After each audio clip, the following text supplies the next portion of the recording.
This is Blair Durham with Black Wall Street Today, your media hub for all things Black business and related news, strategy, and events. Greetings. So excited for this edition of Black Wall Street Today.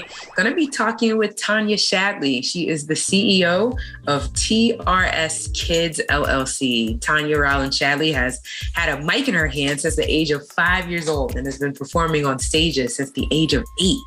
She has a real passion for the arts and giving all children access to quality training programs.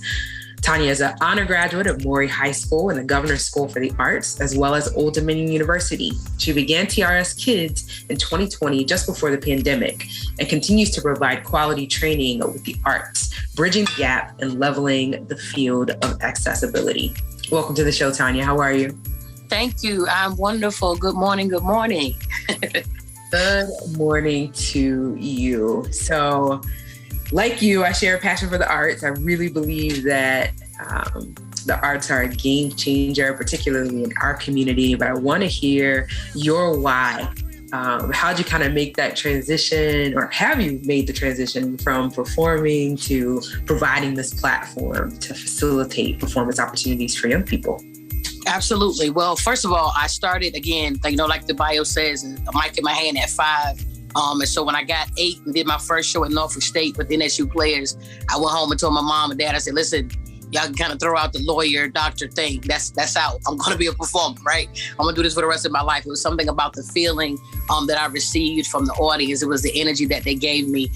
It was addictive to me. I wanted more and more of it, right? And so being able to not only use that from that art form sense, but also realize that those skills apply, as far as life skills were concerned, the importance of being able to kind of merge the two of those things, because as I always tell my students all the time, the same skills apply whether you're in the boardroom, the audition room, or the interview room. The same rules apply, right? So I saw the need for quality arts, quality arts programs, as well as me being a youth myself and growing up in the arts. The accessibility piece was very important to me, right? Because as a kid, I needed a scholarship. There was an arts program. I was at NSU again, my first time at 8, my first show at Norfolk State. And then I was looking for other arts programs to be a part of. The one program I was able to be a part of, I needed a scholarship to be a part of that. So when that scholarship ended, the opportunity ended. Then I was able to tap in over at Norfolk State with the SIVA Summer Arts Workshop, which there was a program in partnership with SIVA and Norfolk State where we were able to get quality training at affordable cost, right? For kids that look like me, that couldn't afford the high cost programs. So again, even as a kid, I recognized the importance of accessibility, right? So now being able to go to Governor's School and, go to Old Dominion and receive my theater degree, I just wanted to really be able to bridge the gap between arts, quality arts programming and accessibility. So I've been able to do that, being able to work within the arts, directing, writing, stage managing. And it's important to me to always understand not just in the front of the scenes, but behind the scenes. Because I tell people all the time, when I'm working on a project, it may take me 2 to 3 months to bring it to fruition. There's no money while you're building it, right? While you're putting the production together, but I still have to keep the lights on. So that's why me learning the behind the scenes, learning how to stage manage, how to do lights, how to direct, right? In other capacities within the arts helped me to continue to do what I was doing and continue to keep those skills going, but keep the lights on at the same time. It makes total sense to me. I know you've been involved and have produced a number of shows over the years. Talk to us about kind of your favorite productions and what it meant to you to be able to bring to life. Yeah, wow. My favorite productions, I'll say probably some of my favorite productions were the ones I had an opportunity to work with my mentors. Rest in peace to Cheryl Sunshine Rainey. Again, she cast me in my first show at 8. And just her legacy and the tutelage that she was able to give me and pour down. Vincent Epps, Vanessa Garrido, Holloway Garrido, Juan Garrido. Like, these people were amazing in their own right. But then they were around to teach a little young girl like myself who just had a heart for what she wanted to do and a little, so they say a little raw talent, right? So those are the performances at Norfolk State, being able to be a part of the Governor's School for the Arts with Chip Gallagher, and that's still lasting relationships that actually are still maintained to this day. Chip and Jeff, they were in charge of it was called the Performing Arts Department when I was a student at there during high school, but now it's called Musical Theater Department.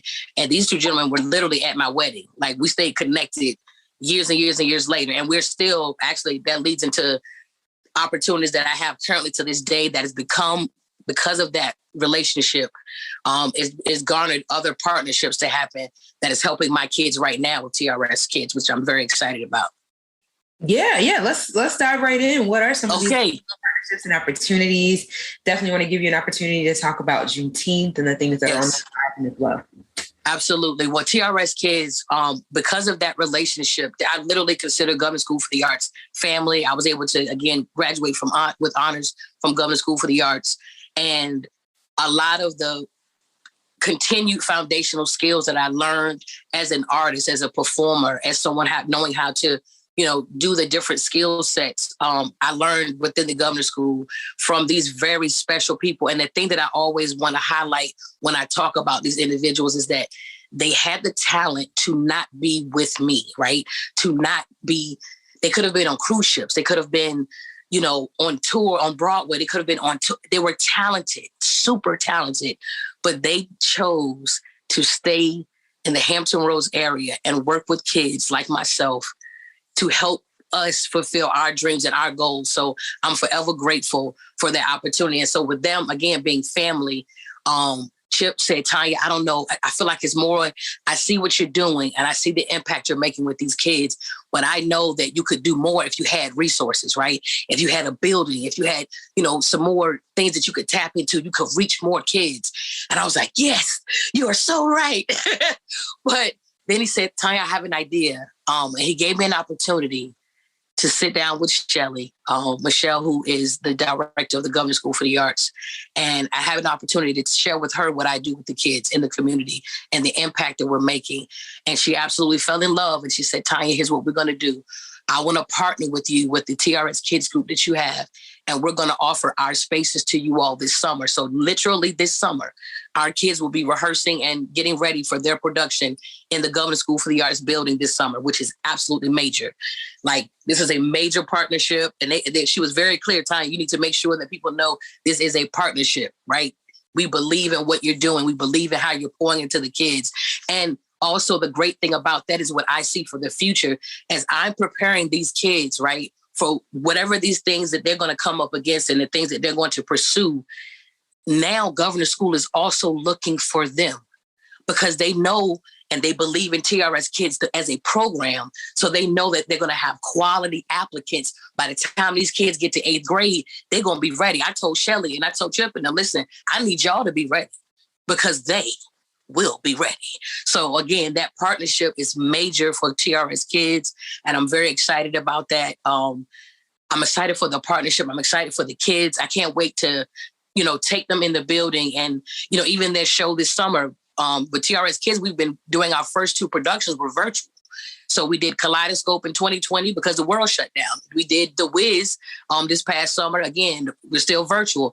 This will be our first in-person production this summer. And they're going to be in the Black Box Theater in downtown Norfolk, in the wonderful city of Norfolk. I'm so excited for them. I'm so excited for the experience of their first in-person show.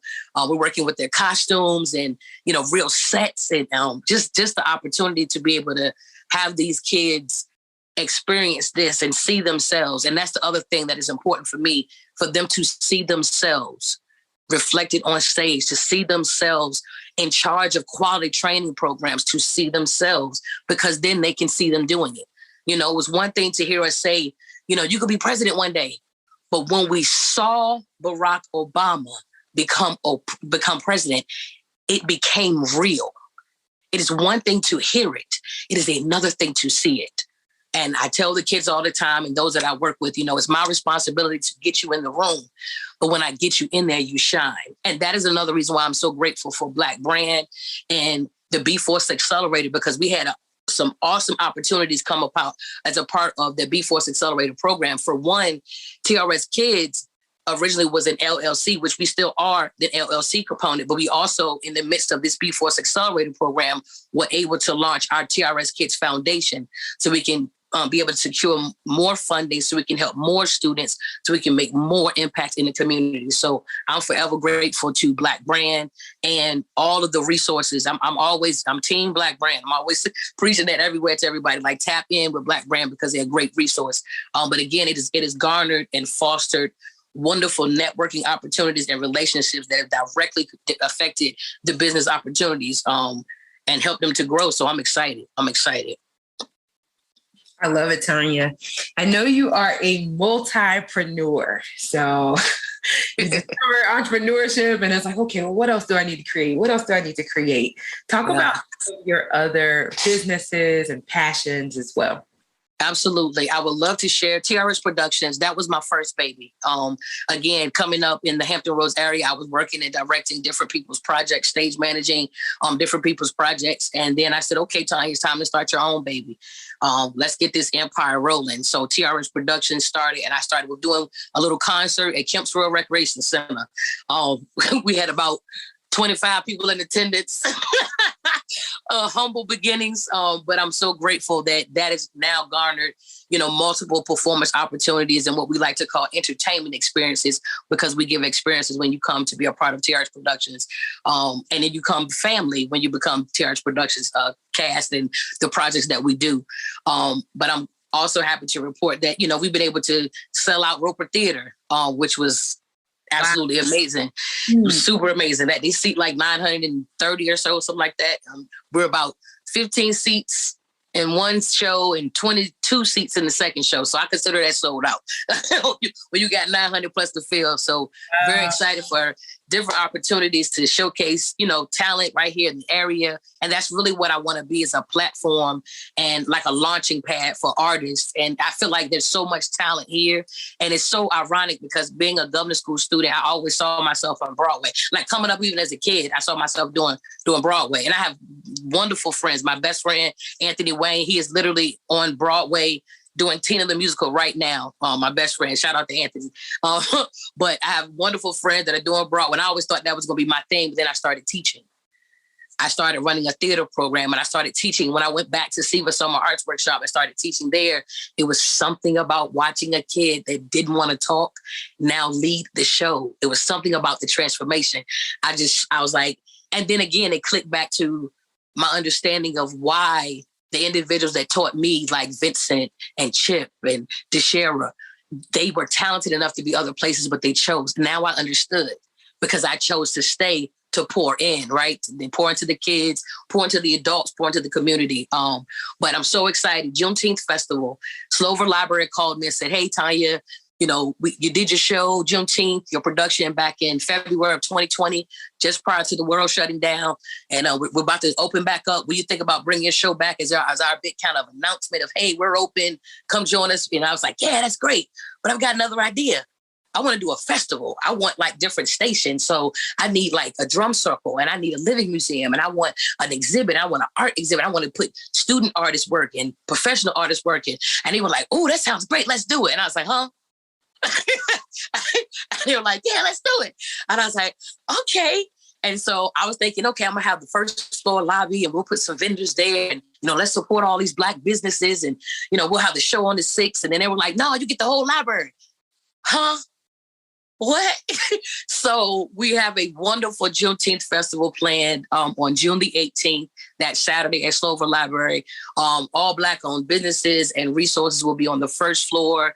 When you go on 2nd and 3rd, 5th, we got like literally all the floors. Only one we didn't use a floor because they have a lot of books with not a lot of room, so left that floor alone. But I packed it. We have a wonderful cross-stitching presentation where this woman, Deb Rucker, is going to tell us how cross-stitching and how within the African-American community that started, and how they were so clever as to cross-stitch. It will be a woman hanging up, for example, a line, hanging up clothes on a line. But when you looked at the cross-stitching of inside the linen, it is them giving the path of how to get to freedom. That is brilliant, right? That is brilliant. So we're bringing that, right? We have music trivia. So, the kids may be thinking they play a song and then they think, oh, that's the baby. Baby, that's cameo. That's a sample. No, that came from Rick James, baby. That's where that came from. So we're going to be able to educate, right? And have some fun. We have face painting. We have a African dance class led by Erica Patrick. Listen, we're going to have a great time.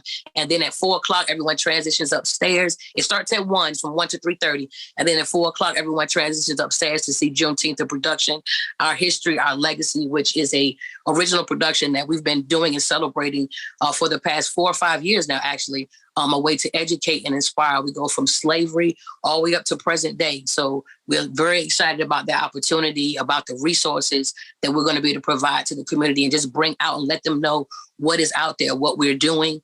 That's under TRS Productions. We also have our virtual performance opportunities. So we do virtual entertainment where you log on with us and we send you out your ingredient list after you purchase your tickets.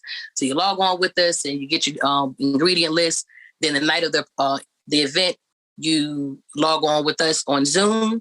So you have instruction for the first hour with our chef. So you're all safe at home while chef is in the house, right? You're cooking it up, giving you instruction. And then the second hour, we either give you a comedy show or a concert right in the house. And some people really dress up. They really get like date night, dress up, bring out the china, and make it a real thing. So it's a whole vibe. We're looking into doing some more things with that.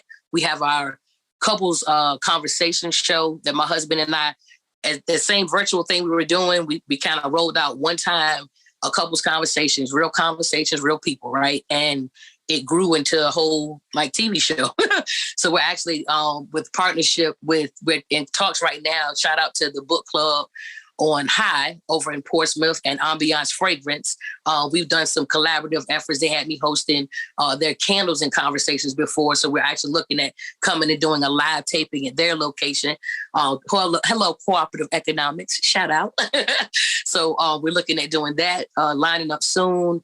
And then Malik on the Move, which is my nonprofit, 501c3. We provide information and resources to special needs families through community inclusive events. And we have a support group meetings that we hold twice a month.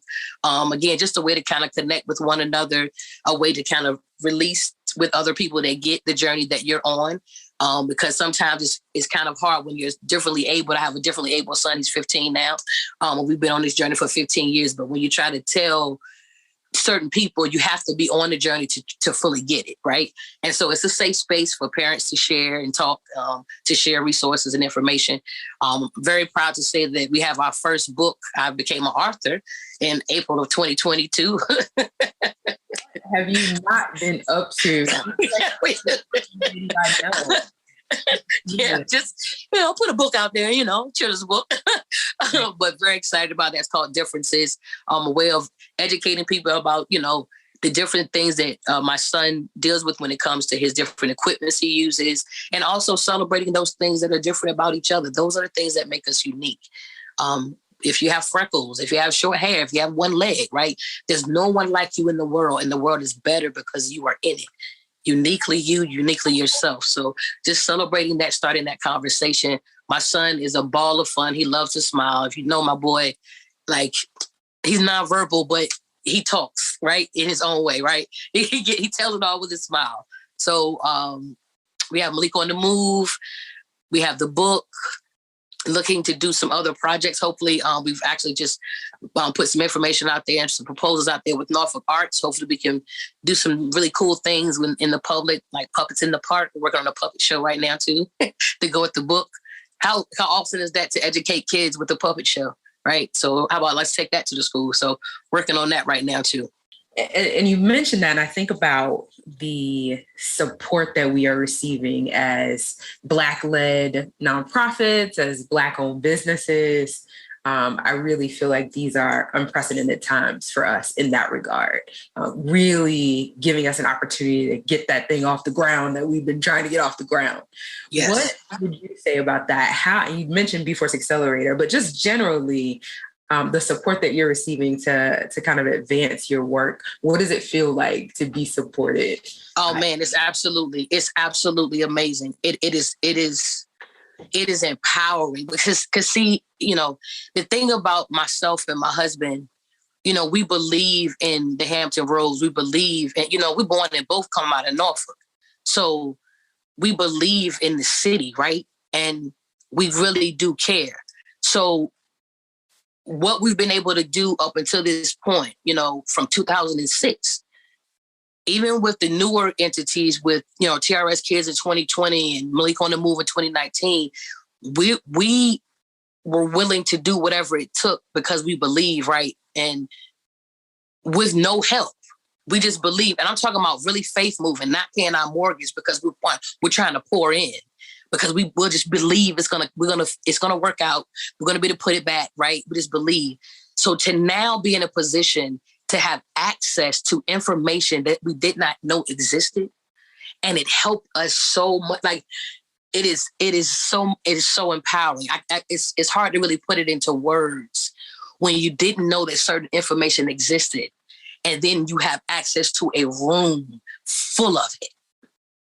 It is absolutely mind-blowing. It is invigorating. It is exciting. It is so many words. It's not just one thing.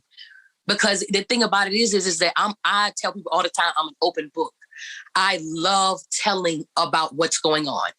People sometimes people be getting on me, you tell too much. No, because what I personally feel is that usually when I'm telling things, right, I'm always open-handed.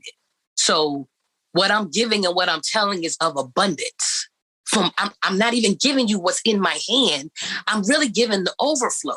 It just happens to really be really good overflow, right? Mm-hmm. Like it's just really good overflow. But I'm not, I don't feel like it's not for me to withhold information from people, because what's for me is for me. I love telling people, hey, I go to Joshua Innovative to print my stuff. I go to now I'm about to, Dre Washington helps me with my video work. I just met Tony with Tsunami. Hey, I'm about to link up with him soon if somebody needs something. I love telling people about what other people are doing, especially if I've had experience with working with them and being that connector. So being able to have access to this information and these resources, and I'm excited for all of because clearly I have a lot going on, but look at all of the lives that is going to be affected by me having access to the information. And that's another reason why I'm excited, because it's not about me.